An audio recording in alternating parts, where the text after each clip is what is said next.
স্বাগত জানাচ্ছি একাত্তর জার্নালে। সঙ্গে আছি আমি মাহবুব হাসান। সংবাদ পর্যালোচনা ভিত্তিক নিয়মিত এই অনুষ্ঠানে আমরা খবরের নানান বিশ্লেষণ করি। পত্রপত্রিকা, টেলিভিশন, ডিজিটাল মিডিয়া এবং নিউজ পোর্টালে যেসব খবর শিরোনাম হয়ে থাকে তা আমরা জানিয়ে দিই।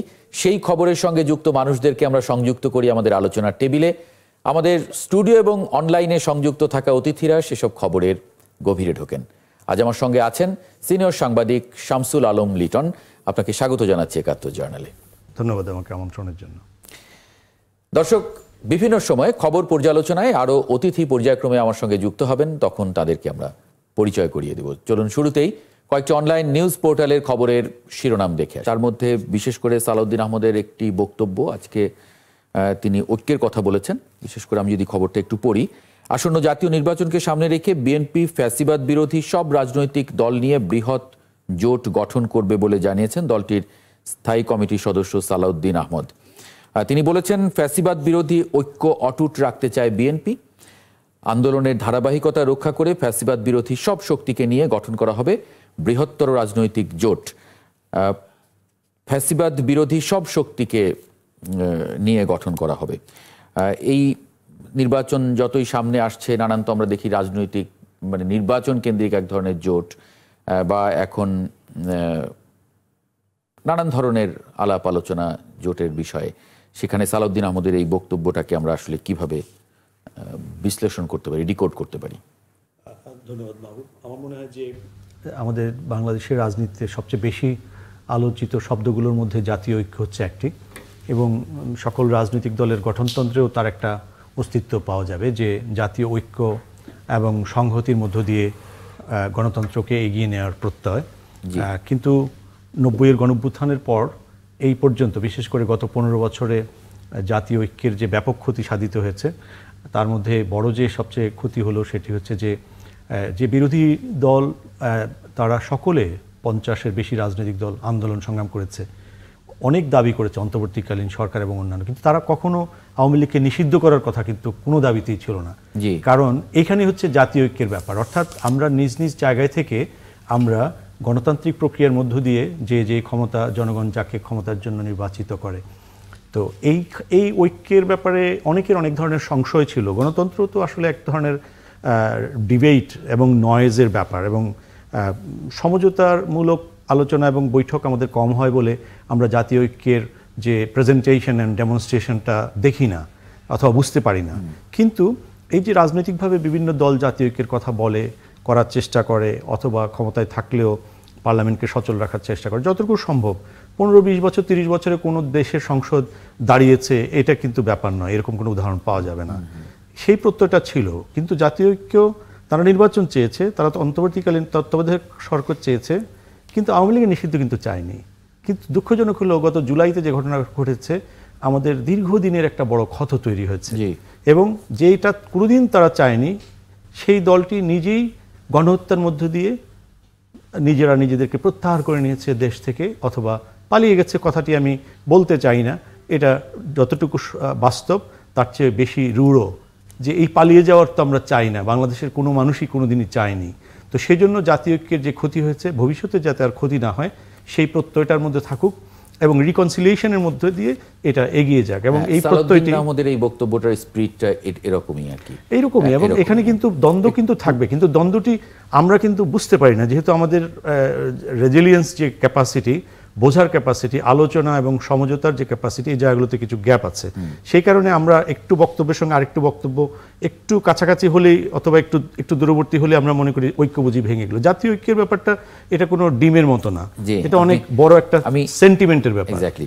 আমি যদি একটু আমার অতিথিদের যুক্ত করে নিই, অ্যাডভোকেট নিপুণ রায় চৌধুরী, বিএনপির কেন্দ্রীয় কমিটির সদস্য, ব্যারিস্টার আবু বকর মোল্লা, মুখপাত্র বাংলাদেশ জামায়াতে ইসলামী ইউরোপ শাখা, এবং অ্যাডভোকেট হুমায়রা নূর, যুগ্ম সদস্য সচিব এনসিপি। আপনাদের স্বাগত জানাই একাত্তর জার্নালে। অ্যাডভোকেট নিপুণ রায় চৌধুরী, ফ্যাসিবাদ বিরোধী সব রাজনৈতিক দল নিয়ে বৃহত্তর জোটের আশা করছেন সালাউদ্দিন আহমদ। তিনি বলেছেন যে এরকম জোট করবে বিএনপি বা করতে চায়। সেই জোটে জামায়াত এবং ইসলামী আন্দোলন বাংলাদেশ তাদেরকেও কি আশা করছেন কিনা? ধন্যবাদ আপনাকে। আজকে একাত্তর জার্নালে সকল সম্মানিত আলোচক এবং আমাদের কথা যারা শুনছেন, সম্মানিত সঞ্চালক সহ সবাইকে শুভেচ্ছা জানাচ্ছি। দেখুন, বিএনপি বৃহৎ একটি রাজনৈতিক দল এবং বিএনপি সবসময় গণতন্ত্রের পক্ষে এবং মানুষের অধিকার পূর্ণ প্রতিষ্ঠার জন্য সংগ্রাম করেছে।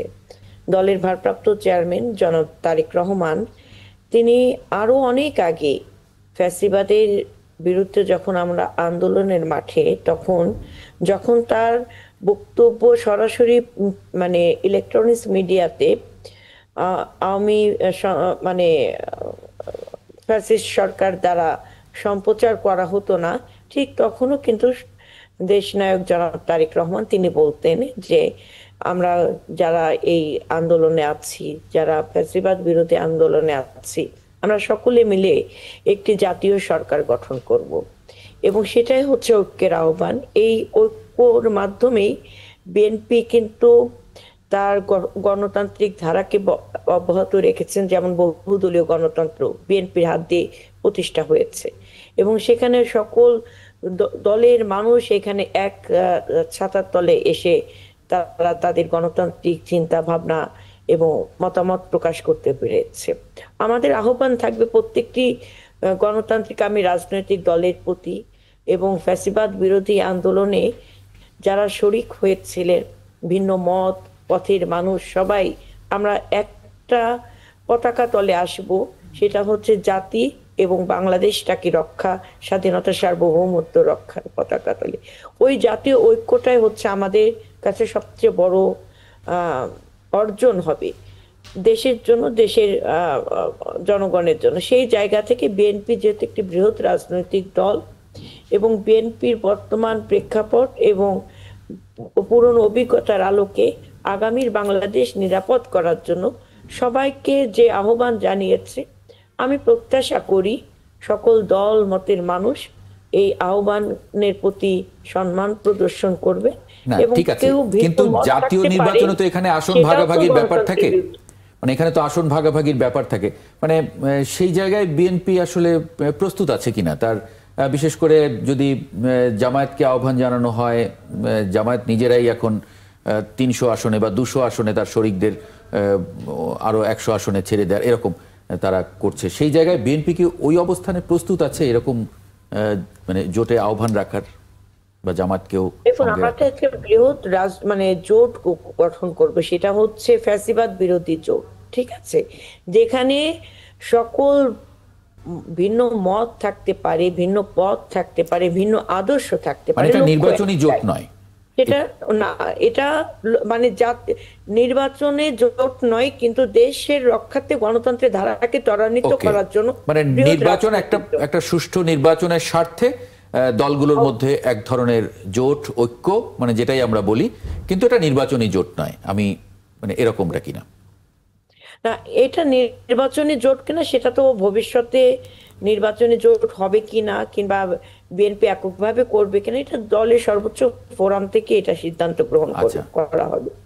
আর এখন যে জোটের কথাটা বলা হচ্ছে সেটা গণতন্ত্রের ধারাকে ত্বরান্বিত করার জন্য ফ্যাসিবাদ বিরোধী সকল রাজনৈতিক দলের মধ্যে যেন একটা ঐক্যের বন্ধন থাকে, যে বন্ধনের মাধ্যমে আমরা আমাদের দেশটাকে এগিয়ে নিতে পারবো, সেই ঐক্যের কথা বলা হয়েছে। ওকে, পরিষ্কার অনেকটাই। ব্যারিস্টার আবু বকর মোল্লা, সালাউদ্দিন আহমদের এই যে আহ্বান, সেই আহ্বানকে আসলে আপনি কিভাবে দেখেন? ধন্যবাদ। জনাব সালাউদ্দিন আহমদ সাহেব যে কথাটি বলেছেন সেটি শুনতে সুন্দরী মনে হয়, কিন্তু বাস্তবতা হচ্ছে বিএনপি সত্যিকার অর্থেই তারা ফ্যাসিবাদ বিরোধী সকলকে নিয়ে জোট করতে চায় কিনা। এখানে সকলে বলতে উনি কাকে বুঝিয়েছেন? এখানে সকলে বলতে কি ওনাদের পছন্দের সকলে, নাকি সেখানে আপনি যাদের কথা বলেছেন, নিপুণ রায়কে প্রশ্ন করেছেন, জামায়াত ইসলামী এবং ইসলামী আন্দোলন, আপনারা কি এখন আর পছন্দের নেই? এক সময় তো আপনারাও সঙ্গে যুগপৎ আন্দোলন করেছেন, সরকারে ছিলেন, আপনারাও তো নিশ্চয়ই পছন্দের। দেখুন, আমি এই প্রশ্নের জবাব দিচ্ছি আপনাকে, আশা করি আপনি এবং দর্শক তারা বুঝে যাবেন।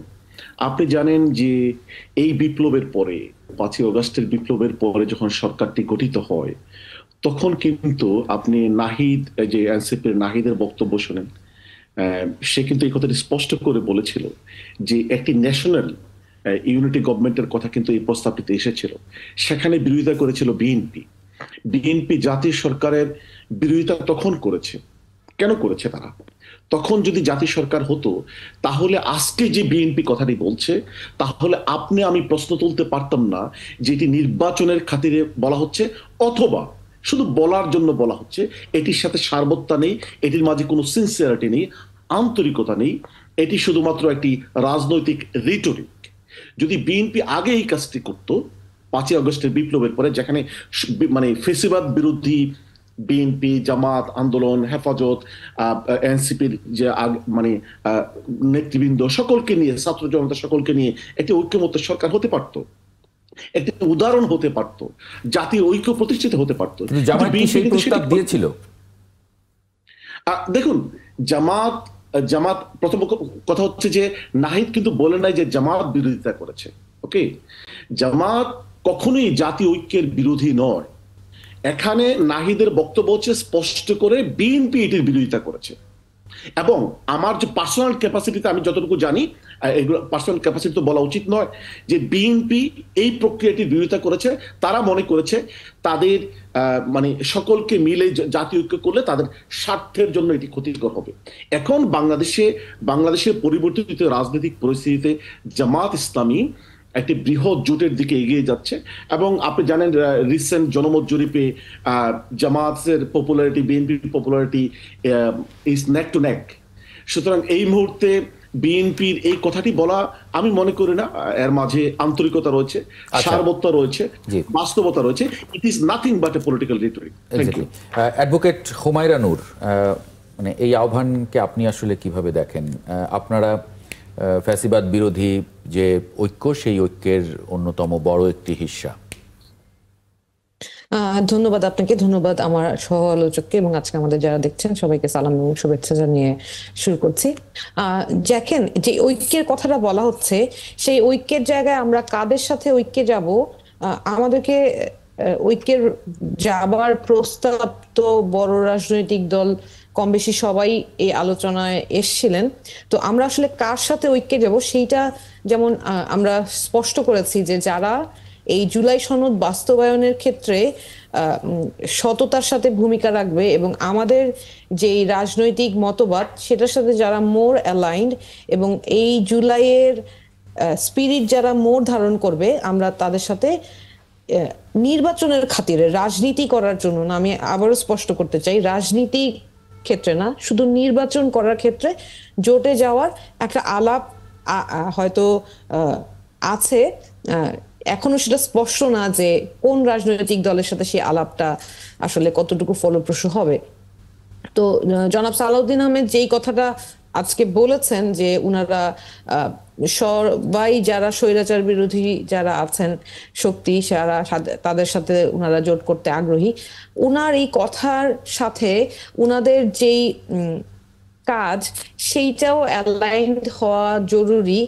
আর না হলে ওই আস্থার জায়গাটা যদি তৈরি করতে না পারে, তাহলে নামের জন্য শুধু সব ছোট ছোট দলগুলোকে বা নতুন রাজনৈতিক দল হিসেবে এনসিপিকে ওনারা যদি একসাথে নির্বাচনে নিয়ে যেতে চান, সেইটা আসলে মোর অর লেস ওনাদের জন্য লাভজনক হলেও অন্যদের জন্য quite suicidal I would say. Because হয়তো অনেকে ভাবছে যে আমি পার্লামেন্টে যেতে পারবো অমুক দলের সাথে জোট করলে, কিন্তু দিন শেষে এইটার কারণে রাজনীতির যেই আসল যেই দাবিগুলো সেগুলো যাতে মাঠে চাপা না পড়ে। কারণ আমরা অনেক ভালো ভালো রাজনীতিবিদদের দেখেছি যে যারা শুধুমাত্র জোটে আসার কারণে তাদের যে বয়ানগুলো, যেগুলো জনগণের স্বার্থে যে বয়ান, যেই কথাগুলো জনগণের জন্য প্রয়োজনীয়, যেই প্রস্তাবগুলো জনগণের জন্য সবচেয়ে বেশি জরুরি অভ্যুত্থান পরবর্তী সময়ে বাংলাদেশটাকে রিকনস্ট্রাক্ট করার জন্য, সেই কথাগুলো কোনো না কোনো কারণে সেই শব্দগুলো বা সেই টোনগুলো অনেক বেশি স্মিত হয়ে গিয়েছে। তো সেই জায়গা থেকে আমি বলবো যে বিএনপি বা জামাত ইসলাম যে কেউ এই জোটের আলাপ যারাই করুক, তাদের আসলে অভ্যুত্থানের শক্তি যারা, অভ্যুত্থানের সমর্থক যারা, তাদের সাথে জোটের চিন্তা করার পাশাপাশি এইটাও স্পষ্ট করা উচিত যে তারা আসলে অভ্যুত্থানের যে স্পিরিটটা, সেই স্পিরিটটাকে ইমপ্লিমেন্ট করার জন্য কতটা অ্যালাইন্ড আছে। জি, আপনারা আছেন, একটা ছোট্ট বিরতি নিয়ে ফিরছি এই আলোচনায়। সঙ্গে আরো কিছু বিষয় আছে, বিশেষ করে জামায়াত ইসলামের আমির একটি বক্তব্য ঘিরে সামাজিক যোগাযোগ মাধ্যমে অনেক কথা হচ্ছে, সেটা নিয়েও খবর হয়েছে, সেটা নিয়ে একটু কথা বলতে চাই। পর্যায়ে একটা ছোট্ট বিরতি নিয়ে ফিরে আসছি ৭১ জার্নালের সঙ্গে থাকবেন আশা করি। অন্যান্য টেলিভিশনগুলো কি শিরোনাম করেছে আজকে? শামসুল আলম লিটন, বিরতির আগে আপনি একটি প্রশ্ন করতে চেয়েছিলেন অ্যাডভোকেট হুমায়রা নূরকে, ভুল না করি। হুমায়রা নূর কি শুনতে পাচ্ছেন? জি, শুনতে পাচ্ছি। এখন তো আর মাত্র কয়েক সপ্তাহ বাকি, হাতে গোনা হয়তো 4 থেকে 6 অথবা 7 সপ্তাহের মধ্যে শিডিউল ডিক্লেয়ার হবে। সো নির্বাচনের ট্রেন অলরেডি অনেক দূরে এগিয়ে গেছে। এনসিপির পজিশনটা, বিশেষ করে জামাতে ইসলামের যে একটা পজিশন বোঝা যাচ্ছে, ইসলামপন্থী রাজনৈতিক দলগুলোর একটা জোট হওয়ার সম্ভাবনা আমরা দেখতে পাচ্ছি, বিএনপি এবং সমমনা রাজনৈতিক দলগুলোর একটা জোট হওয়ার সম্ভাবনা আমরা দেখতে পাচ্ছি। এই দুটি জোট যদি শেষ পর্যন্ত হয়, তাহলে এনসিপি এই মুহূর্তে, যেহেতু প্রায় সিদ্ধান্ত গ্রহণের ডিসিশন টাইম এসে গেছে, কোন দিকে মিল পাচ্ছেন? আপনি যে মিলের কথা বলছিলেন। দেখেন, এখানে আমাদের অনেকগুলো প্রতিবন্ধকতা আছে। প্রথম প্রতিবন্ধকতা যদি আপনি বলেন, সেটা হচ্ছে আমরা যেহেতু রাজনীতিটা করতে এসেছি এই ফেব্রুয়ারিতে, তার প্রেক্ষাপটটা হচ্ছে আমরা যখন একটা প্রেসার গ্রুপ হিসেবে রাষ্ট্র পুনর্গঠনের চেষ্টা করছিলাম, তখন আমাদেরকে বিদ্যমান বিভিন্ন দলগুলো অনেক প্রতিবন্ধকতা সৃষ্টি করছিল, নানান ধরনের প্রশ্ন করছিল যে আমরা রাজনৈতিক ব্যক্তিত্ব না হয়েও কেন আমরা এই ধরনের কনভারসেশনে আসছি বা আমাদের সেই স্ট্যান্ডিং নাই। তো সেই পরিপ্রেক্ষিতে জনমানুষকে রিপ্রেজেন্ট করার জন্য, দেশটাকে পুনর্গঠন করার জন্য আমরা এই রাজনীতি করতে এসেছি। তো ক্ষমতা কেন্দ্রিক রাজনীতির জায়গাটা থেকে আমরা আসলে প্রথমে ফোকাস ছিলাম না। আমাদের ফোকাসটা ছিল সংস্কার, বিচার, এগুলো নিশ্চিত করা। তো সেই জায়গা থেকে এখনো, যেমন ধরেন জুলাই সনদ বাস্তবায়নের জায়গা বা জুলাই সনদ কিভাবে কার্যকর হবে, সেই জায়গার প্রশ্নগুলো এখনো আমরা উত্তর পাইনি। সেই কারণে আমরা এখনো জুলাই সনদে স্বাক্ষর করার সুযোগ পাইনি। আমরা এই উত্তরটা না পেয়ে একটা ভ্যাগ বা just a piece of paper signing করে কোনো তো আসলে লাভ নেই, এটার কোনো ইফেক্টিভনেস যদি না থাকে, সেই জায়গাটাও আমাদের উত্তর পাইনি। তারপরে আবার আমাদের যেই প্রতিবন্ধকতাটা, সেটা হচ্ছে কোনো যৌক্তিক বা কোনো আইনি ব্যাখ্যা ছাড়াই নির্বাচন কমিশন ঢালাওভাবে কোনো রকম কোনো উত্তর না দিয়ে তারা আমাদেরকে বলছে শাপলা প্রতীক আমরা পেতে পারবো না। যেই শাপলা প্রতীক আমাদেরকে সার্ভের মাধ্যমে আমাদেরকে জনগণ চুজ করেছে যে শাপলা প্রতীক হলে আমাদের রাজনৈতিক দলের জন্য, তারা আমাদের জন্য শাপলা প্রতীক চায়। সেই ক্ষেত্রে আমরা অনেকগুলো, হ্যাঁ আমি আসছি ওই জায়গাটায়।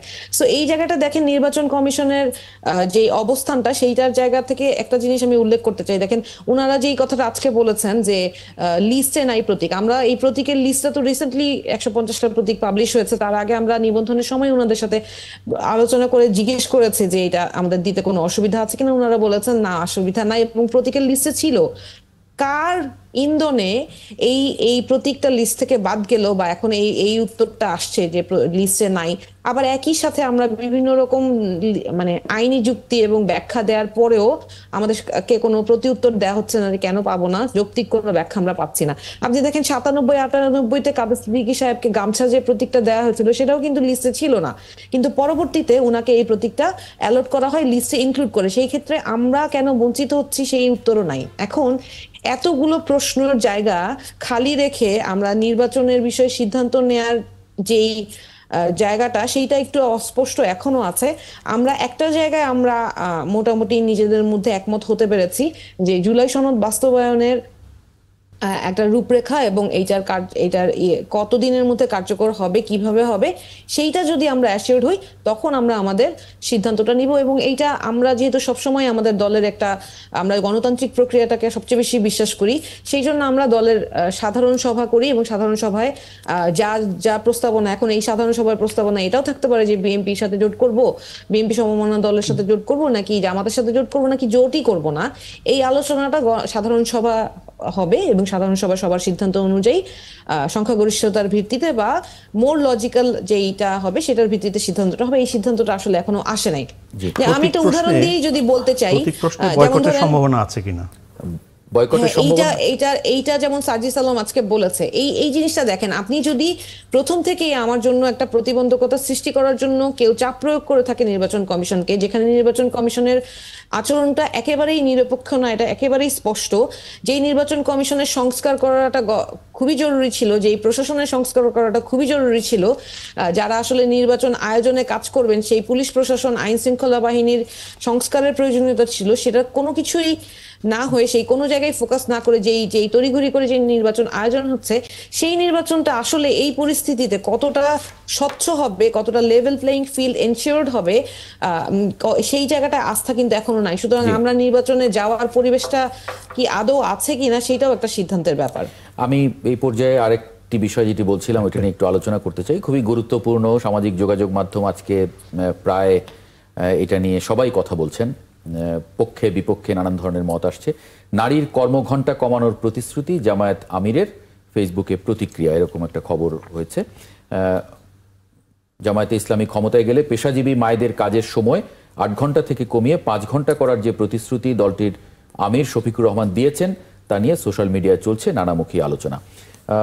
ব্যারিস্টার আবু বকর মোল্লা, আপনার কাছে একটু জানি যে এই যে প্রতিশ্রুতি, অনেকে বলছেন যে এটা নারীদের পর্যায়ক্রমে গৃহবন্দী করার প্রথম ধাপ। কারণ হিসেবে তারা বলছেন যে যখন আপনি ৮ ঘন্টার লোক পাচ্ছেন তখন আপনি ৫ ঘন্টার লোক নিতে নিরুৎসাহিত হতে পারেন একজন এন্টারপ্রেনার হিসেবে।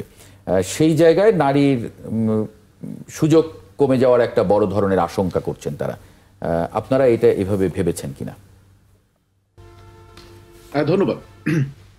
দেখুন, আমি যে দেশে থাকি এবং আপনাদের আজকের প্রোগ্রামের যে সাংবাদিক সাহেব যে দেশে থাকেন মেইন অধিকাংশ সময়, এই দেশেও কিন্তু government sector and private sector in both sectors women enjoy some special privileges. সেখানে রাষ্ট্রীয়ভাবে সামাজিকভাবে তাদেরকে কিন্তু স্পেশাল সুযোগ সুবিধা দেওয়া হয়, কিন্তু কেউ কিন্তু বলে না যে উইমেনরা স্পেশাল সুযোগ সুবিধার কারণে তারা জব অপরচুনিটিস অ্যাক্সেস তাদের কম হয়। এটা হচ্ছে আমাদের দৃষ্টিভঙ্গির ব্যাপার। না, ওখানে কি কর্মঘণ্টা কম? নারীর কর্মঘণ্টা কম? নারীর কর্মঘণ্টা কম না, কিন্তু নারী স্পেশাল কিছু ফ্যাসিলিটিস এনজয় করে। সেটা হতে পারে, কিন্তু কর্মঘণ্টা কম হলে মানে পুরুষ সহকর্মীদের প্রতি ইনসাফ করা হবে কিনা, মানে সে প্রশ্ন অনেকে রাখছেন। এবং এন্টারপ্রেনার যখন দেখবেন যে আমি ৮ ঘন্টার একজন পুরুষ মানে কর্মী পাচ্ছি, আমি কেন একজন ৫ ঘন্টার নারী কর্মী আমি নিতে যাব? ধন্যবাদ। এই ক্ষেত্রে দুটো ব্যাপার। একটা হচ্ছে যে আমাদের মানে জাতিগতভাবে আমরা নারীদেরকে কতটুকু সম্মান দেওয়া, এবং আমরা যে ফ্যামিলি স্ট্রাকচারকে ডেভেলপ করা, নারীরা যে ফ্যামিলিতে সময় দিচ্ছে সেটাকে মর্যাদা দেওয়া, এইটাকে আমরা কতটুকু সম্মান করছি, সেটাকে আমরা কতটুকু জাস্টিসের দৃষ্টি দেখতেছি, এটি একটা ব্যাপার। আরেকটি ব্যাপার হচ্ছে যে প্রাইভেট সেক্টরকে আমি মনে করি রাষ্ট্র স্পেশালি টেক কেয়ার করা উচিত যদি তারা উইমেনদেরকে কাজে 3 ঘন্টা কমানোর সুযোগ দেয়। রাষ্ট্রীয়ভাবে তো এটা রাষ্ট্রের আইন থাকবে, রাষ্ট্রের নিয়ম কানুন থাকবে যে তারা 8 ঘন্টা কাজ করবে না, 3 ঘন্টা করে চলে যাবে। কিন্তু যেখানে নারীদেরকে রাষ্ট্রের বাহিনী প্রতিষ্ঠানগুলো কাজের সুযোগ দেবে, সেখানে রাষ্ট্রের কাছে এই 3 ঘন্টা কর্মঘণ্টার জন্যে রাষ্ট্রের কাছে তারা স্পেশাল সুযোগ সুবিধা পাবে।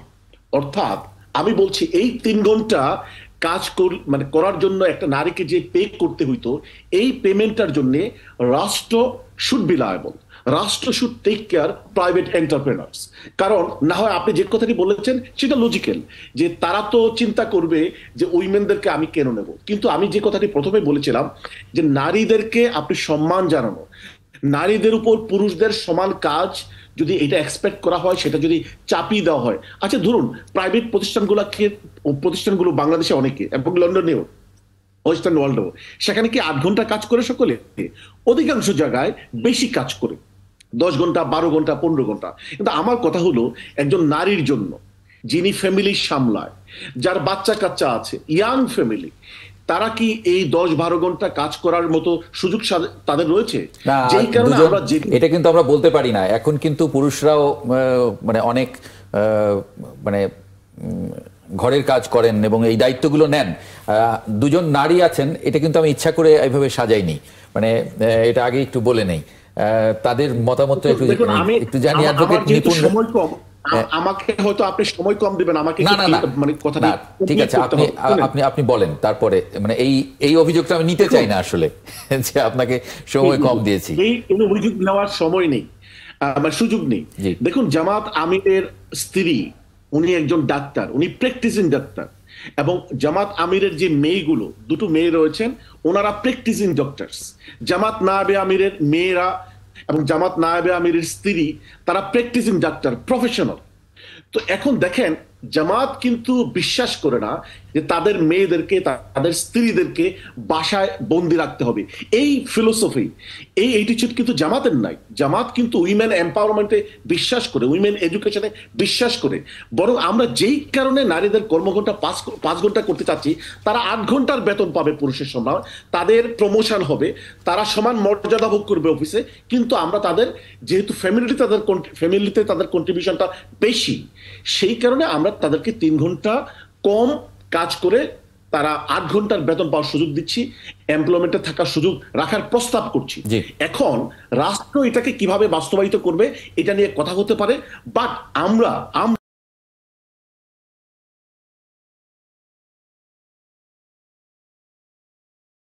এবং মর্যাদা বিশ্বাস করি। ধন্যবাদ।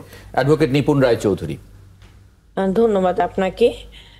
অ্যাকচুয়ালি আমি এই ওনাদের এই বক্তব্যের সাথে, আমার কাছে মনে হয় এটা একটা সস্তা প্রচার, নির্বাচনী প্রচার, এবং এই প্রচারের দিয়ে বর্তমান বাংলাদেশের নারী সমাজের ভোট কখনো অর্জন করা যাবে না। বরং বাংলাদেশের নারীরা এখন আগে থেকে অনেক বেশি সচেতন।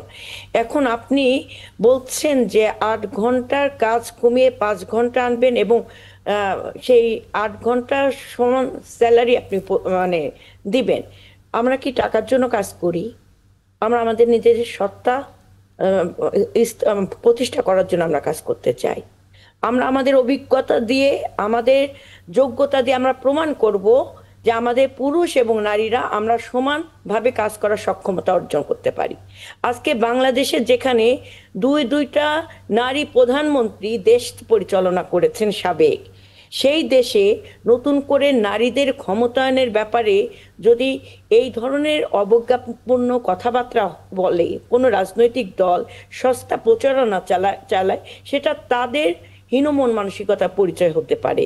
কিন্তু বাংলাদেশের নারী, তারা তাদের সত্তা এবং তার ব্যক্তিত্ব প্রতিষ্ঠার জন্য সংগ্রাম করেছে, লড়াই করেছে, এই সংগ্রাম চলমান আছে। আর একটা জিনিস আপনাকে উপলব্ধি করতে হবে, আপনি যে জামাত ইসলামের আমির সাহেব যে বক্তব্য দিয়েছেন, কোন সার্ভের উপর ডিপেন্ড করে তিনি এই বক্তব্য দিয়েছেন? আসলে মেয়েরা কি চায় উনি কি সেটা জানে? উনি জানেন না। উনি ওনার নির্বাচনে বৈঠনি পার হওয়ার জন্য উনি একটা সস্তা কথা বলেছে। আমি যদি বলি একজন নারী হয়ে, আমি একটা মা, আমি একজন কর্মজীবী মহিলা, আমার সন্তানের যেমন মাকে প্রয়োজন, ঠিক একইভাবে তার বাবাকেও প্রয়োজন। তো কেন বাবার জন্য স্পেশাল কেয়ার, মানে সেই জায়গা থেকে তিনি বলতেন যে বিশ্বের বিভিন্ন দেশে মাতৃকালীন সময় মানে ছুটি দেওয়া হয়, তো সেই জায়গায় বাবাদেরকেও কিন্তু ছুটি দেওয়া হয় সেই সন্তানকে দেখভাল করার জন্য। তারা সেই দিকে যাচ্ছে না, নারীকে আরো কুক্ষিগত করার জন্য, আরো নারীর টুটি চেপে ধরার জন্য এক ধরনের মানে অপপ্রচেষ্টা চালাচ্ছে।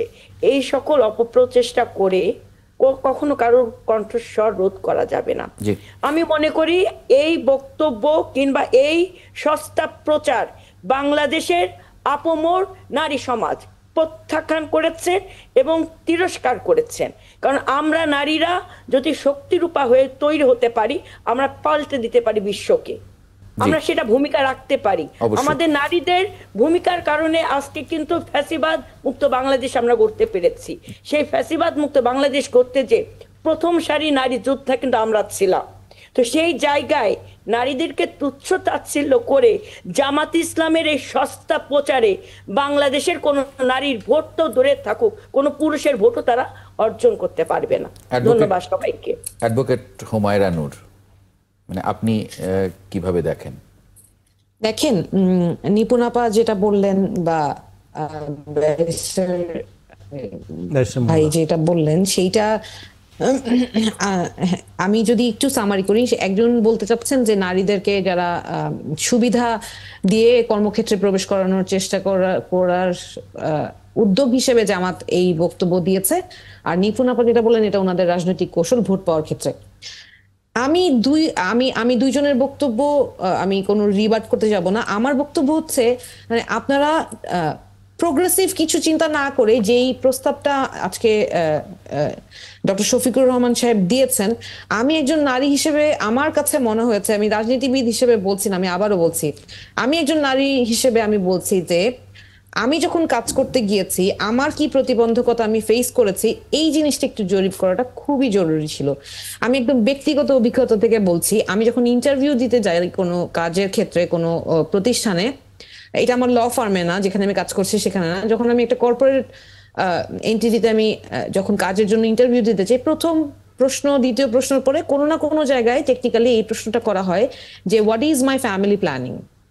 যে আমার যেহেতু আইন নিশ্চিত করেছে 2023 সালে যে according to section 46 of labour act Bangladesh, বলা হয়েছে যে 120 দিনের মাতৃকালীন ছুটি, কোন কোন প্রতিষ্ঠান সেটা 6 মাস মানে 180 দিনের জন্য মাতৃকালীন পেইড লিভ দিয়ে থাকে।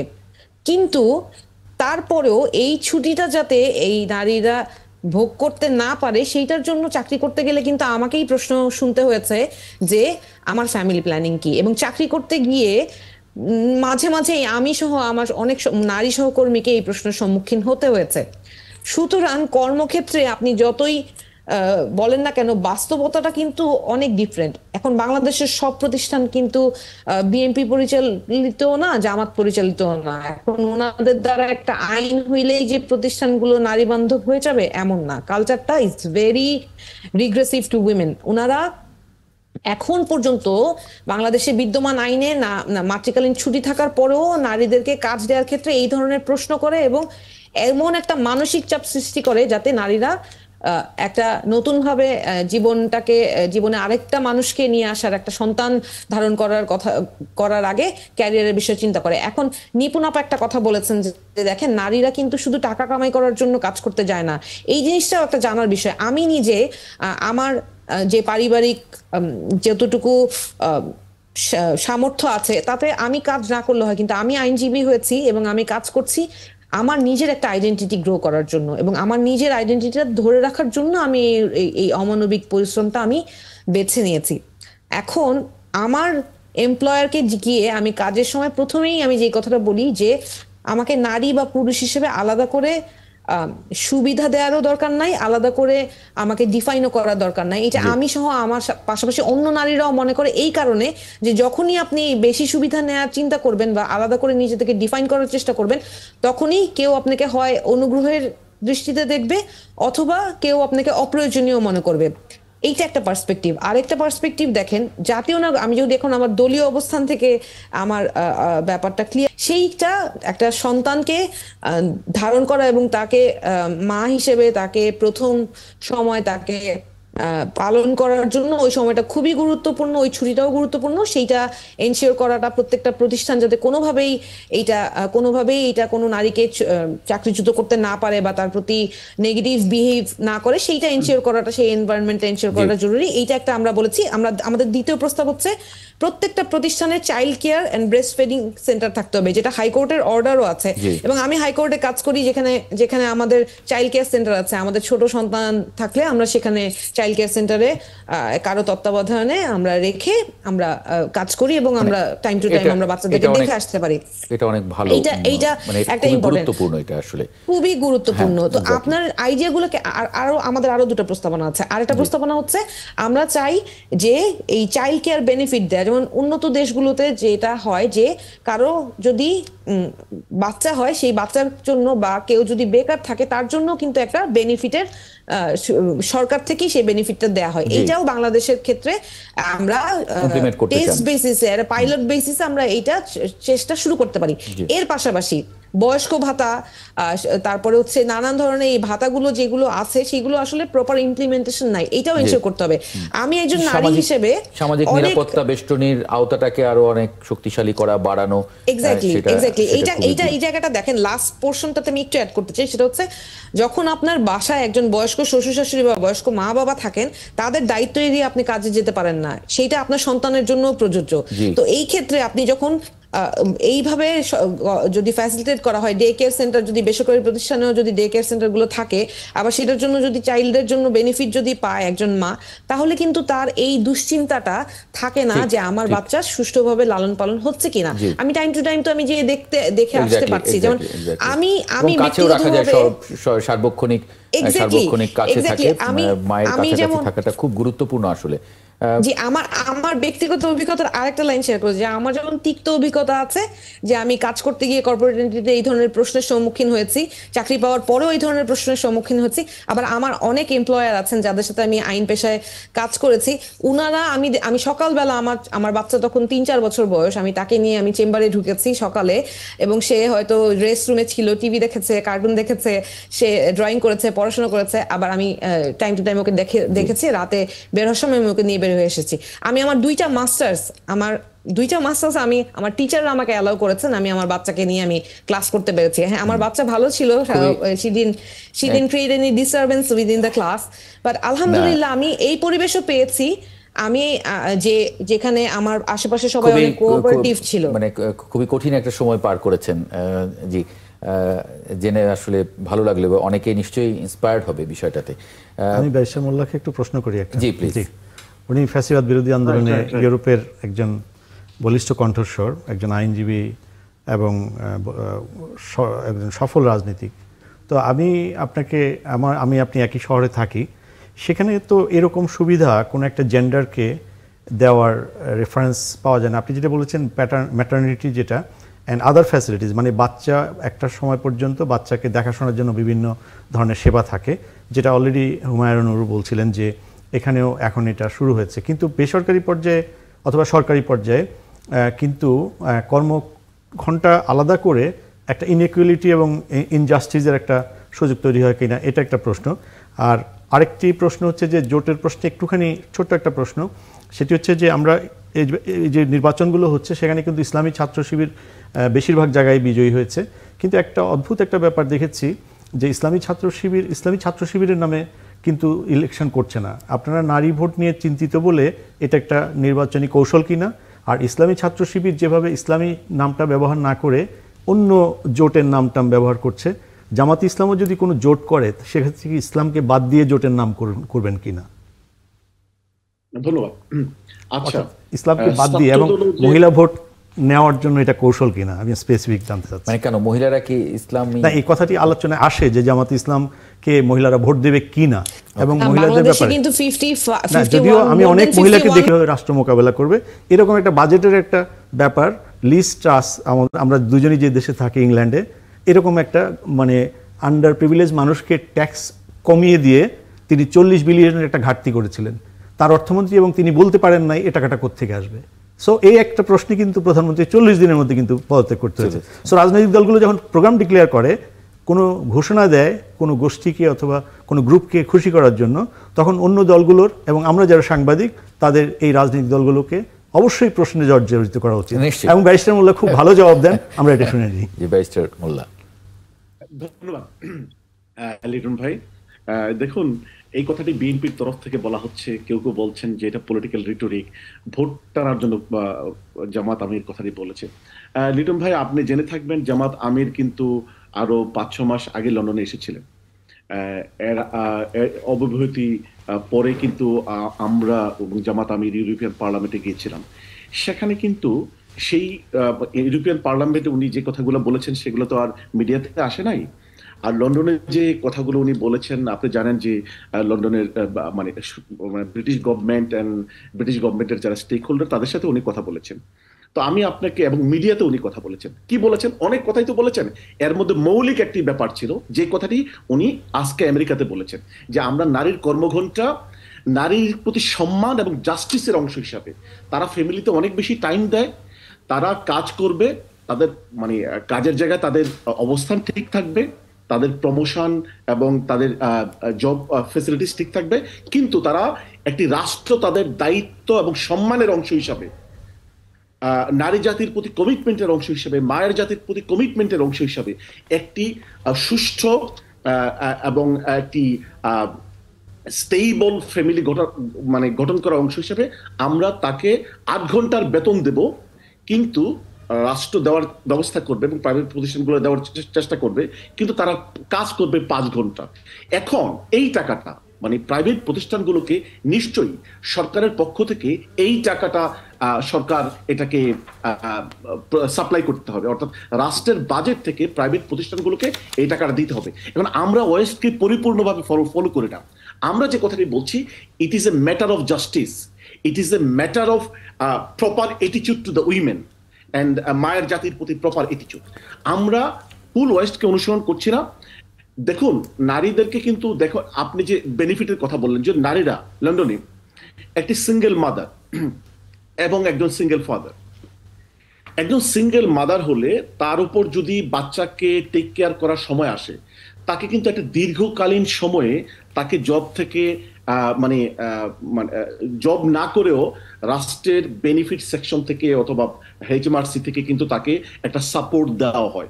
অর্থাৎ জব না করে বাচ্চাকে লালন পালনের করার জন্য একটি নির্দিষ্ট সময় পর্যন্ত তাকে সুযোগ দেওয়া হয়, রাষ্ট্র এই সুযোগটি দেয়। অ্যাপার্ট ফ্রম আপনি যে কথাটি বলেছেন যে ম্যাটারনিটি অ্যালাউন্সের বাইরে, অর্থাৎ রাষ্ট্র একজন নারীকে তার বাচ্চাকে লালন পালন করার জন্য রাষ্ট্রের তরফ থেকে একটি স্পেশাল অ্যালাউন্স দেওয়া হয়। তো এটি তো রাষ্ট্রের বাজেট থেকে যায়। তো আমরা যে কথাটি বলছি যে রাষ্ট্র এই মানে ইয়াং ফ্যামিলি। এক মিনিট মোল্লা ভাই, একটা মিনিট একটু আমি একটা জিনিস একটু আমি জানতে চাই আপনার কাছে। রাইট। একটা বাচ্চার সাথে কি শুধু একটা নারী জড়িত, মাই জড়িত, তার সাথে কি বাবা জড়িত না মনে করেন?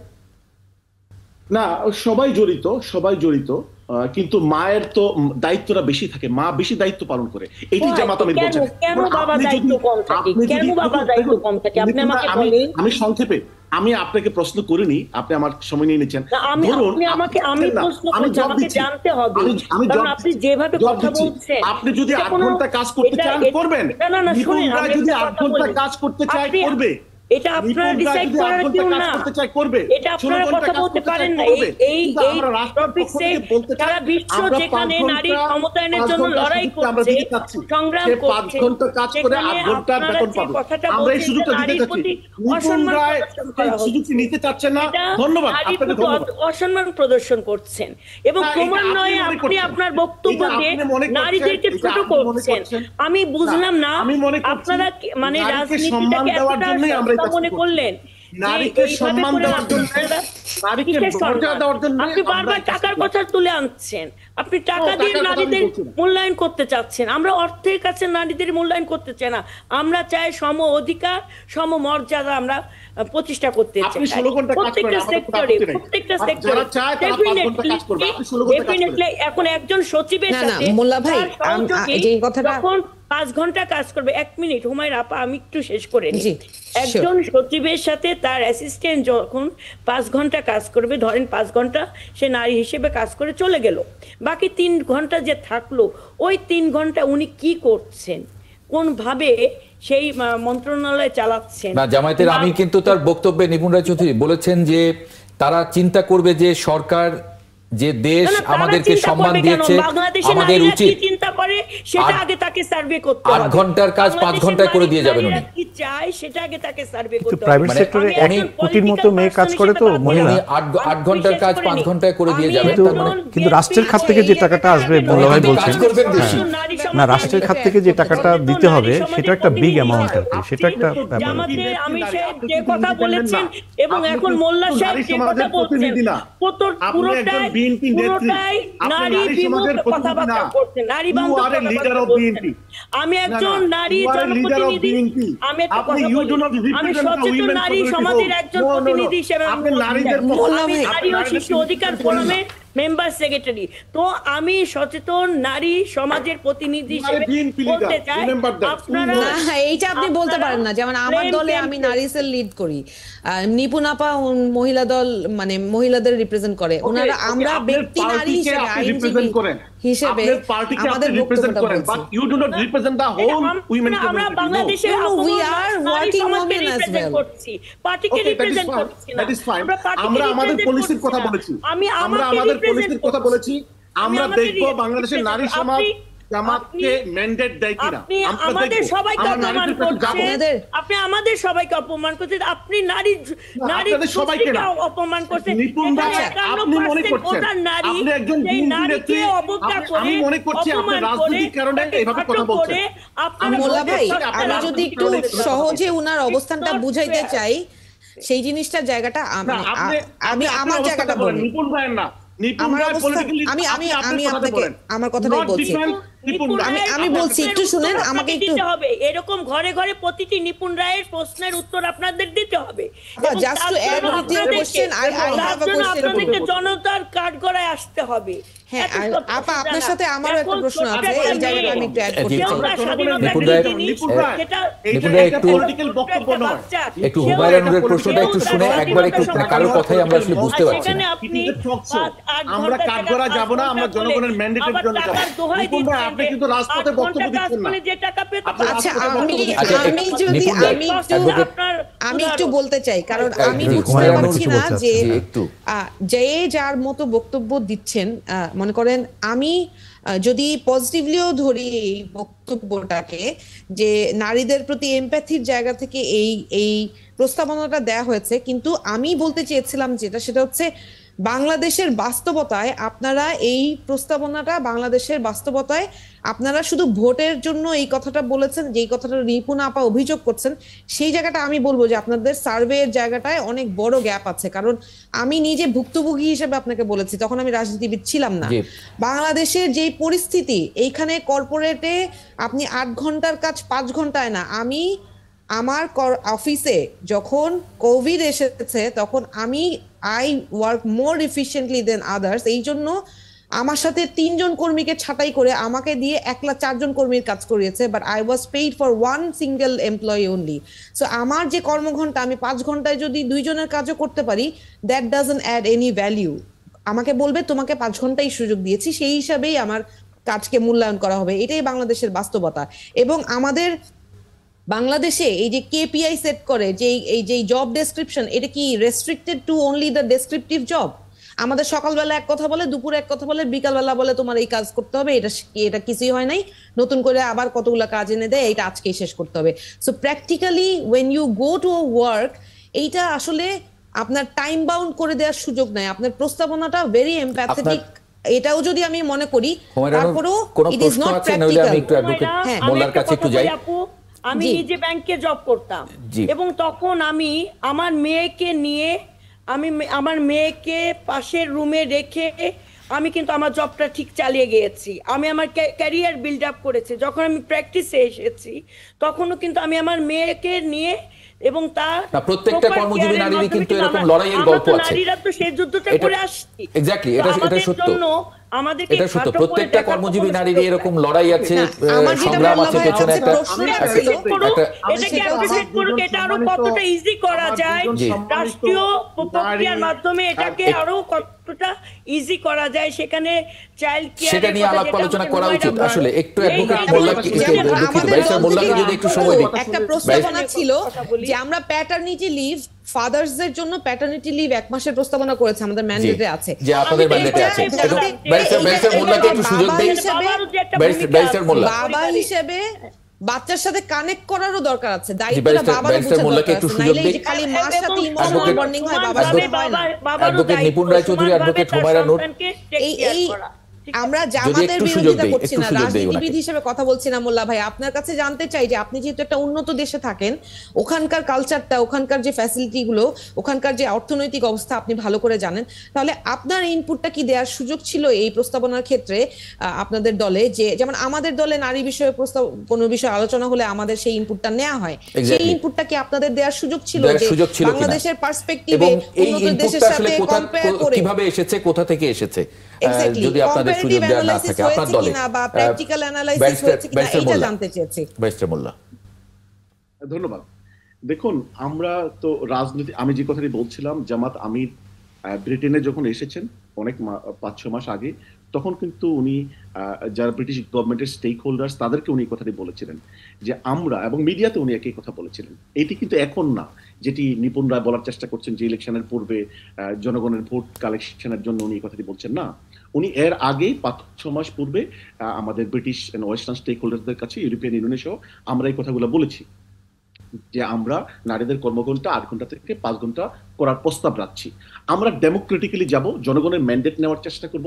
জনগণ যদি আমাদের এই কর্মসূচিকে ম্যান্ডেটকে সমর্থন না দেয়, that is well and good, but আমরা এই প্রস্তাবনাটাই রেখেছি। এটি আমাদের রাজনৈতিক কারণে না, অথবা মানে সস্তা জনপ্রিয়তা অর্জনের জন্য নয়, আমরা আন্তরিকভাবে তাহলে এই প্রস্তাবনাটা আপনাদেরই, এই প্রস্তাবনাটা এটা আমাদের দলীয় মোল্লা ভাই, from where money will come, কারণ আমাদের এখন প্রায় 2 কোটির মতো মানুষ কাজ করে এবং গার্মেন্টস সেক্টর অলমোস্ট নারী শ্রমিকদের দ্বারা ডমিনেটেড। 80% আমার ধারণা সেখানে মেয়েরা কাজ করে। আপনি যেটা বলেছেন অ্যাডভোকেট নিপুণ, আমি যদি একটু প্রশ্নটা করি, আপনি যেটা বলেছেন যে বাকিটা, অর্থাৎ যেই বেতনের যে বাকি অংশ, যেটা যেই শ্রমটা পাবে না মালিকরা অথবা এমপ্লয়াররা, সেটা রাষ্ট্র খাত থেকে দেওয়া হবে, এরকম একটা কথা আপনি বলছেন, অর্থাৎ 3 ঘন্টা। তাহলে এটা কি আপনি কি চিন্তা করেছেন যে এই অ্যামাউন্টটি কত হবে এবং সেটা রাষ্ট্র বাজেট কোন খাত থেকে দেবে? এরকম একটি সমস্যার জন্যই কিন্তু লিস্টটা আজকে 40 দিনের মাথায় অত্যন্ত পপুলার প্রধানমন্ত্রীকে গদি ছাড়তে হয়েছিল আপনার আমার শহরে। দেখুন, আমি মনে করি এটি আমরা বাজেট থেকে দিতে পারবো, এবং বাংলাদেশ এটি নতুন বাংলাদেশ। এখানে যদি করাপশন ফ্রি বাংলাদেশ হয়, বাংলাদেশ যদি সত্যিকার ডেভেলপমেন্টের দিকে এগিয়ে যায়, সকলে মিলে যদি আমরা দেশকে গড়ার কাজ করি, সেখানে আমি মনে করি না নারীদেরকে এম্পাওয়ারমেন্টের জন্য, নারীদেরকে জাস্টিস করার জন্য, একটি সুন্দর ফ্যামিলি গঠন করার জন্য আমরা যদি এই স্যাক্রিফাইসটি নারীদের জন্য করি, আমরা নতুন একটি বাংলাদেশ, মডেল বাংলাদেশ হিসেবে সারা পৃথিবীর কাছে হাজির করতে পারবো। আমি মনে করি এই স্টাডিটাও তাহলে একটু সামনে আনা দরকার, যে মানে একটু পরিপূর্ণ স্টাডি নাকি এটা, যেহেতু আপনি বলছেন যে এটা আপনারা 5-6 মাস আগে থেকে এটা নিয়ে কাজ করছেন, প্ল্যান করছেন, প্রস্তাবনা দিয়েছেন, তার মানে তো এটা নিয়ে কাজ হয়েছে। জনমত জরিপও আপনারা নিশ্চয়ই করেছেন, কি পরিমাণ অর্থের যোগান লাগবে, কোথা থেকে আসবে, অন্যান্য পার্টির নির্বাচনের সামনে রেখে কিন্তু আসলে সব পার্টি কিন্তু যারা আন্ডার প্রিভিলেজ, যারা বিভিন্নভাবে বিভিন্ন ধরনের বঞ্চনার শিকার হচ্ছে, তাদেরকে কিন্তু টানার জন্য, তাদের অধিকার প্রতিষ্ঠার জন্য বিভিন্ন পার্টি বিভিন্ন প্রতিশ্রুতি দিবে। আমার মনে হয় জামাত ইসলামের এটা একটা অনেক বড় মহিলা ভোটকে আকর্ষণ করা, মহিলা যারা কর্মজীবী তাদেরকে আকর্ষণ করার একটা ব্যাপার। আমরা মানে এটা হচ্ছে ওই মহিলা যারা আসলে প্র্যাকটিক্যাল এক্সপেরিয়েন্স নাই কর্পোরেট বা আমি আপনাকে বলি, আমরা ওই বিতর্কে আবার না যাই। আপনার এনসিপিও কিন্তু নির্বাচনী এর মধ্যে আমরা একটু ডিফারেন্ট অ্যাসপেক্টে যাই। আমরা বাজেট নিয়ে আলোচনা করেছি, প্রত্যেকটি অনেকগুলো দিক আছে, এটি শুধুমাত্র জেন্ডার ইস্যু না। এখানে কিন্তু আপনারা দুজনে কিন্তু জেন্ডার ইস্যুতে নিচ্ছেন এবং আমি মনে করি এটা রেসপেক্ট করি, কিন্তু জেন্ডার ইস্যুর পাশাপাশি এটা অর্থনৈতিক ইস্যু এবং রাজনৈতিক দল যখন কোনো প্রস্তাব দেবে তাকে ডিটেইল দিতে হবে এবং বলতে হবে যে এটা না করলে তাহলে কিভাবে তারা সেটা বাস্তবায়ন করবে। নিশ্চয়ই জামাত ইসলাম এটা কিভাবে বাস্তবায়ন করবে সেই ব্যাখ্যাও নিশ্চয়ই তারা সামনে দেবে। অনেক ধন্যবাদ ব্যারিস্টার আবু বকর মোল্লা, অ্যাডভোকেট হুমায়রা নূর এবং অ্যাডভোকেট নিপুণ রায়চৌধুরী আপনাদের যুক্ত হওয়ার জন্য আজকে ৭১ জার্নালে। বিরতির পরে আরেকবার স্বাগত জানাচ্ছি ৭১ জার্নালে। এ পর্যায়ে একটু কথা বলতে চাই। একটি খবর, বিশৃঙ্খলা সৃষ্টির জন্য বিভ্রান্তিকর তথ্য ছড়ানো হচ্ছে, প্রধান উপদেষ্টার একটি মন্তব্য।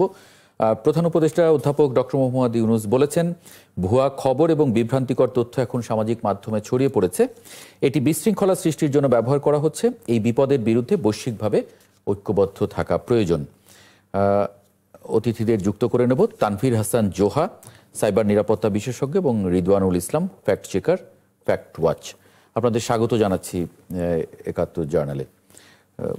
আজকে যে খবরটা, এই খবরের আসলে ভুক্তভোগী সারা বাংলাদেশে বহু। এমনকি আমরা দেখছি যে নির্বাচন সামনে রেখে নির্বাচন কমিশন বারবার বলছে যে এটা একটা মানে ভয়ঙ্কর রূপ নিতে পারে, বিভ্রান্তিকর তথ্য বা তৈরি করা তথ্য ইত্যাদি। সেই জায়গায় রিদওয়ানুল ইসলাম, মানে কি ধরনের চ্যালেঞ্জ আসলে তৈরি হয়েছে? আমরা একটু যদি পেছন থেকে দেখি, 2024 সালের 5 আগস্টের পর থেকে মিস ইনফরমেশন বা গুজবের ধরন ধাপে ধাপে ধাপে ধাপে পরিবর্তন হয়ে আসছে, বা ট্রেন্ডের পরিবর্তন হচ্ছে। এক এক সময় এক একটা ট্রেন্ড আসতেছে। যেমন আমরা যদি 2024-এর 5 আগস্টের পরে দেখি, তখন একটা ফরেন ইনফ্লুয়েন্স ছিল মিস ইনফরমেশনের ক্ষেত্রে। এখন আমরা দেখতেছি যতই নির্বাচন ঘনিয়ে আসতেছে, এক্ষেত্রে দেশের ভিতর থেকেও এখন নানান ধরনের গুজব বা মিস ইনফরমেশন তৈরি হচ্ছে। এবং এক্ষেত্রে এই যে সামনে যে নির্বাচনটা, এটা কিন্তু হচ্ছে আমাদের বাংলাদেশের বিগত 3-4টা নির্বাচনের থেকে আলাদা।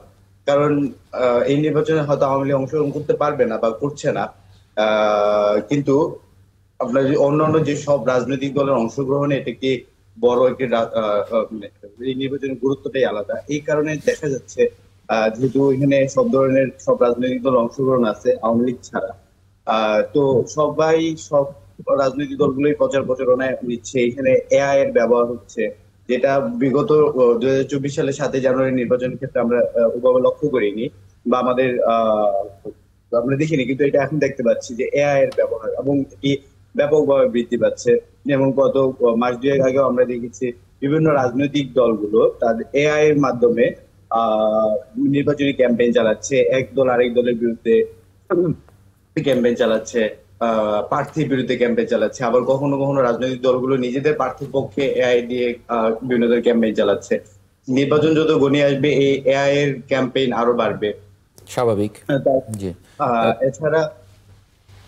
এছাড়া আবার যেহেতু বড় দল নির্বাচনে অংশগ্রহণ করতে পারছে না তাদের বিভিন্ন কারণে, তো তাদের সমর্থকরা কিন্তু বসে থাকবে না, তারাও এই নির্বাচনের পরিবেশটাকে আরো এটাও একটা বিরাট চ্যালেঞ্জ। তানভীর হাসান জোহা, মানে এটা তো আসলে একটা বৈশ্বিক চ্যালেঞ্জের মুখোমুখি পড়েছে এবং নানান মানে দেশগুলো, উন্নত দেশগুলো বিশেষ করে যারা প্রযুক্তিতে খুবই দক্ষতার সঙ্গে ম্যানেজ করে এগুলো, সেই জায়গায় আসলে তারা কিভাবে এটা ম্যানেজ করছে, বা আমাদের আসলে এখন উপায় কি, মানে কি বলবেন আসলে আপনি? ধন্যবাদ। একটি বিষয় আমি বলতে চাইছি যে মেইন স্ট্রিম জার্নালিজম যখন অ্যাবসেন্ট থাকে তখন কিন্তু ফেক নিউজের ছড়াছড়িগুলো হয়ে থাকে। তো সুতরাং বাংলাদেশের কিন্তু এই আধারটা বর্তমানে কেটে গিয়েছে, এবং আপনাদের এই অনুষ্ঠানের মতো যদি জাতীয় পর্যায়ের নামকরা টেলিভিশনগুলো ফেক নিউজ এবং রিউমার স্ক্যানার নিয়ে নিয়মিত যদি আয়োজন করে, তাহলে আমার মনে হয় কিছুটা এই সকল সমস্যার সমাধান হয়ে যাবে। আরেকটি বিষয় বলে আমি আমার বক্তব্য শেষ করতে চাইছি যে তথ্য মন্ত্রণালয়ের অবশ্যই উচিত একটি গভর্নমেন্ট একটি ভেরিফাইড ওয়েবসাইট এবং অ্যাপ্লিকেশন তৈরি করা, যেখানে দিনের আলোচিত ফেক নিউজ গুলোর ব্যাপারে তাদের একটা ডিক্লারেশন থাকবে, যার পিছনে কৃত্রিম বুদ্ধিমত্তা বা এআই এর সংযোজিত অ্যালগোরিদম গুলো ইমপ্লিমেন্ট হবে। এই জাতীয় বিষয়ে বাংলাদেশে বিভিন্ন রকমের বেসরকারি বিশ্ববিদ্যালয়, সরকারি বিশ্ববিদ্যালয় অনেক রকম গবেষণা আছে। তো সেগুলোকে আসলে যদি আমরা জাতীয় পর্যায়ে ইমপ্লিমেন্ট করতে পারি, তাহলে অটোমেটিকলি স্ক্রলিং করে সোশ্যাল মিডিয়া থেকে আলোচিত নিউজগুলো জেনে পরবর্তীতে সেটাকে ডিটেক্ট করে এআই এমএল এর মাধ্যমে এই সকল সমস্যাগুলোর প্রাথমিক সমাধান হবে বলে আমি মনে করি। কিন্তু শত শত হাজার হাজার সামাজিক যোগাযোগ মাধ্যমে তো এরকম মানে সেগুলো মানুষের কাছে যায় এবং যেভাবে যায় এগুলো খুবই চটকদার হয়, যে কারণে মানুষ আসলে ওগুলো বিশ্বাস করার একটা অভ্যস্ততা তৈরি হয়ে যায় তার মধ্যে। সেই জায়গায় আসলে মানে এরকমভাবে সরকারিভাবে ওইভাবে ইয়ে করা সম্ভব কিনা, সেখানে কতগুলো আসলে স্থান দেয়া যাবে? দেখুন, প্রযুক্তিগত চ্যালেঞ্জগুলো প্রযুক্তি দিয়ে সমাধান করতে হবে। বাংলাদেশে বিভিন্ন রকমের গোয়েন্দা সংস্থার কাছে ওপেন সোর্স ইন্টেলিজেন্স সফটওয়্যার আছে, যে সফটওয়্যার গুলো কি জাতীয় তথ্য ছড়াচ্ছে শুধুমাত্র সেটা নির্ণয় করতে পারে না, ক্ষেত্র বিশেষে তাদের জিও লোকেশন পর্যন্ত আইডেন্টিফাই করতে পারে। এখন সেটি আছে স্বরাষ্ট্র মন্ত্রণালয়ের কাছে। আমরা যদি তথ্য মন্ত্রণালয়ের সাথে স্বরাষ্ট্র মন্ত্রণালয়ের ওই ইকুইপমেন্টকে যদি এটা সংযোজিত করতে পারি, তাহলে আমার মনে হয় জাতীয় পর্যায়ে এই জাতীয় বিষয় প্রযুক্তির মাধ্যমে সমাধান করা সম্ভব। যে এটা মানে নির্বাচন কমিশন তাহলে সেখানে কি ধরনের আলাপ হয়? কারণ তারা তো সবচেয়ে বেশি উদ্বিগ্ন, এমনকি আমি প্রধান উপদেষ্টাকেও এটা নিয়ে উদ্বিগ্ন হতে দেখছি। তাহলে মানে তারা এটা এটা এটা করছে না কেন? আসলে যে বিষয়টি হয়েছে সেটি আসলে আমাদের সমন্বয়হীনতার অভাব আমি বলবো। পরিবর্তিত নতুন ভাবে আমাদের এই বর্তমান অন্তর্বর্তীকালীন সরকার আসলে অনেকগুলো চ্যালেঞ্জের মধ্য দিয়ে গিয়েছে, বিভিন্ন রকমের দাবি দাবার মধ্য দিয়ে দৃশ্যমান, কিন্তু নতুন কোনো প্রকল্প নিয়ে এই ফেক নিউজকে মোকাবেলা করার মতো কিন্তু কোনো পরিকল্পনা আমি এখনো পর্যন্ত দেখিনি, কিংবা স্টেক হোল্ডারদেরকে ডাকা হয়নি যার সমন্বয়ে এই সকল সমস্যাগুলো আসলে সমাধান করা যেতে পারে।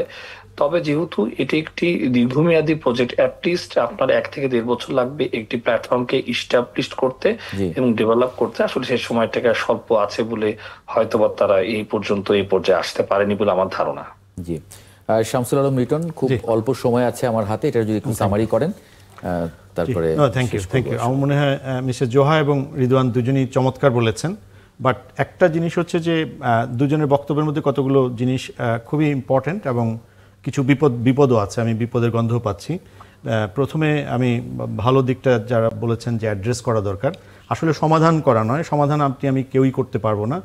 কারণ এই 2020 সালের ইউএস প্রেসিডেন্ট ইলেকশনে কেমব্রিজ অ্যানালিটিকার রোল নিয়ে কথা হয়েছে, যেটা এবং রাশিয়ান বিভিন্ন ধরনের সিস্টেম হ্যাক করে বিভিন্ন কাজ করার কথা এসছে, এবং এরপরে ব্রেক্সিটে যেটা অনেক বেশি আলোচনা হয়েছে, বিলিয়ন ডলার খরচ হয়েছে এগুলোকে ইয়ে করার জন্য। ভোটিং ডিটারমিনেশনে বড় ধরনের ঘাপলা করা হয়েছে এই সোশ্যাল মিডিয়ার মাধ্যমে। এগুলো হিমশিম খাচ্ছে সারা দুনিয়া, এবং ব্যাংকিং সিস্টেম থ্রেটের মুখোমুখি হচ্ছে। তারপরে ইউএসের ইভেন হোয়াইট হাউস, তারপরে 10 ডাউনিং, তাদের সাইটগুলো হ্যাক হচ্ছে, অনেক ধরনের বিপদ হচ্ছে। আমরা যদি ফেক নিউজের কথা বলি অথবা বিশৃঙ্খলা সৃষ্টির কথা বলি, তাহলে সরকার এটা করবে অথবা সরকারি প্রতিষ্ঠান দিয়ে। সবচেয়ে বিপজ্জনক কথা বলেছেন, আমি সরি, আপনার কথাগুলো খুবই সুন্দর হয়েছে জোহা ভাই, যেটি বলেছেন যে হোম মিনিস্ট্রি এবং তথ্য মিনিস্ট্রি মিলে কিছু একটা করা, এটা খুব বিপজ্জনক। কারণ আমরা জানি কিন্তু সরকার কিন্তু কতগুলো রেটরিক আছে, কতগুলো বিশ্বাস আছে, প্রত্যেক একটা পলিটিক্যাল ইনস্টিটিউশন। ইভেন এই সরকার নন পলিটিক্যাল হলেও তার কতগুলো পলিটিক্যাল এজেন্ডা আছে। সো তারা যদি স্বরাষ্ট্র তথ্য মিলে এই কাজ করে, তাহলে জনগণের সব ধরনের লিবার্টি কিন্তু কম্প্রোমাইজড হয়ে যাবে। এটা কোনো ডেমোক্রেটিক সোসাইটির কথা হতে পারে না। কথাটা হচ্ছে কি, রাজনৈতিক দলের বিরুদ্ধে যেমন 71 সময় বিভিন্ন ফেক পেজ তৈরি হচ্ছে, ফেক এর ভেতরে কিন্তু 10, 20, 30 রকমের ম্যাটেরিয়াল যাচ্ছে। এখন মানুষ তথ্যের অ্যাওয়ারনেসটা লাগবে। তথ্য মন্ত্রণালয় গত 52 বছরে কোনো ভালো কাজ করেছে বলে আমি দেখি নাই, খুব খারাপ কাজ করা ছাড়া, এবং জনগণকে সরকারের মুখোমুখি করে দেওয়া ছাড়া। সো এইসব মন্ত্রণালয়, স্বরাষ্ট্র খুব ইম্পর্টেন্ট কাজ আছে, কিন্তু তথ্যের কোনো কাজ গণতান্ত্রিক সমাজে নাই, এটা অনেক আগে ইনভ্যালিড হয়ে গেছে। জনগণের হাতে এটার শক্তি আছে, যেটি আপনি মোটামুটি দেখতে পাচ্ছেন, অথবা অন্য ফ্যাক্ট চেক সম্পর্কে অ্যাওয়ারনেস যদি করা হয়, যদি 1000, 10, 20,000, 30,000 কর্মী অথবা সাধারণ মানুষ অথবা থার্ড সেক্টর অর্গানাইজেশন, অ্যাওয়ারনেস অর্গানাইজেশনগুলো, তাহলে তো ওটা তো ওই রিপোর্টের মধ্যেই উড়ে যাবে। এক্স্যাক্টলি। এবং ডেফিনেটলি এটা জনগণের সমস্যা, রাজনৈতিক দলগুলোর সমস্যা, পলিটিক্যাল ইনস্টিটিউশনের সমস্যা, সুপ্রিম কোর্টের সমস্যা অথবা পুলিশের সমস্যা। তাদের যে সাইবার সিকিউরিটি সিস্টেমটাকে অ্যাক্টিভ করতে হবে, তাদের টিমগুলোকে অ্যাক্টিভ করতে হবে। পলিটিক্যাল পার্টি যদি তার বিরুদ্ধে প্রোপাগান্ডা সে যদি মোকাবেলা করতে না পারে, তাহলে তার পলিটিক্স করার রাইট করতে গেছে, রাইট থাকবে করতে। এক্স্যাক্টলি। সে তাকে প্রোটেক্ট করতে পারে না, সে জনগণকে কি প্রোটেক্ট করবে? শামসুল আলম রিটন, অনেক ধন্যবাদ যুক্ত হওয়ার জন্য ৭১ জার্নালে। একই সঙ্গে তানভীর হাসান জোহা এবং রিদওয়ানুল ইসলাম, আপনাদেরকেও ধন্যবাদ জানাচ্ছি ৭১ জার্নালে গভীর রাতে যুক্ত হয়েছেন। দর্শক, আপনাদেরকেও ধন্যবাদ। আগামীকাল একই সময় ৭১ জার্নাল দেখার আমন্ত্রণ জানিয়ে রাখি, সঙ্গেই থাকবেন।